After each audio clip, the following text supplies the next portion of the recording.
Profession by Isaac Asimov, page 31, beginning in the 4th paragraph. He was in San Francisco before noon, and the noise of the city struck him like a blow. This was the largest city he had ever seen, and he had been used to silence and calm for a year and a half now. Worse, it was Olympics month. He almost forgot his own predicament and his sudden awareness that some of the noise, excitement, and confusion was due to that. The Olympics boards were up at the airport for the benefit of the incoming travelers, and crowds jostled around each one. Each major profession had its own board. Each listed directions to the Olympics hall, where the contest for that day, for that profession, would be given. The individuals competing and their city of birth. The outworld, if any, sponsoring it. It was a completely stylized thing. George had read descriptions often enough in the small newsprints and films, watching matches on television, and even witnessed a small Olympics in the registered butcher classification at the country seat. Even that, which had no conceivable galactic implication, there was no outworlder in attendance, of course, aroused excitement enough. Partly, the excitement was caused simply by the fact of competition. Partly by the spur of local pride. Oh, when there had been a hometown boy to cheer for, though he might be a complete stranger. And of course, partly by betting. There's no way of stopping the last. George found it difficult to approach the board. He found himself looking at the scurrying, avid onlookers in a new way. There must have been a time when they themselves were Olympic material. What had they done? Nothing. If they had been winners, they would be far out in the galaxy somewhere, not stuck here on Earth. Whatever they were, their professions must have made them Earth bait from the beginning, or else they had made themselves Earth bait by inefficiency at whatever high specialized professions they had.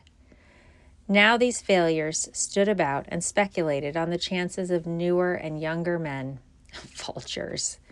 How he wished they were speculating on him.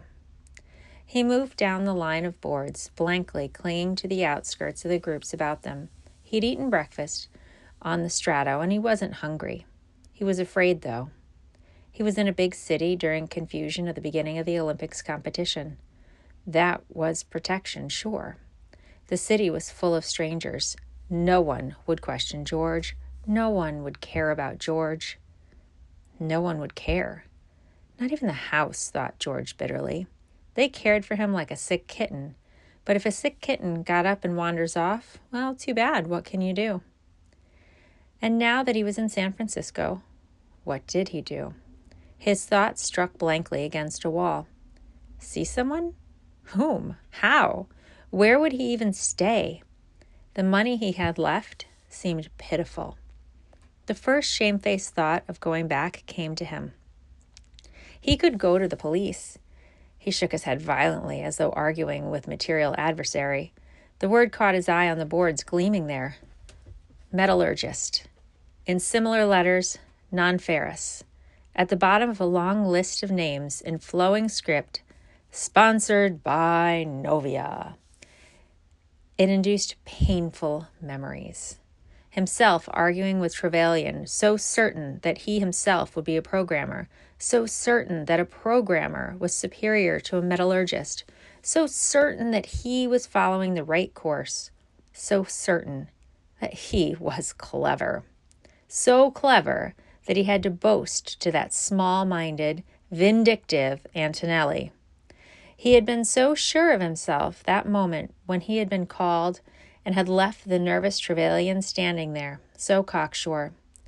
George cried out in a short, incoherent, high-pitched gasp. Someone turned to look at him, then hurried on. People brushed past impatiently, pushing him this way and that. He remained staring at the board, open-mouthed. It was though the board had answered his thought. He was thinking Trevelyan so hard that it seemed for a moment that of course the board would say Trevelyan back at him. But that was Trevelyan up there. And Armand Trevelyan, Stubby's hated first name, up in lights for everyone to see. And the right hometown. What's more, Trev had wanted Novia, aimed for Novia, insisted on Novia. And this competition was sponsored by Novia. This had to be Trev, good old Trev. Almost without thinking, he noted the directions for getting to the place of competition and took his place in line for a skimmer. Then he thought somberly, Trev made it. He wanted to be a metallurgist, and he made it. George felt colder and more alone than ever.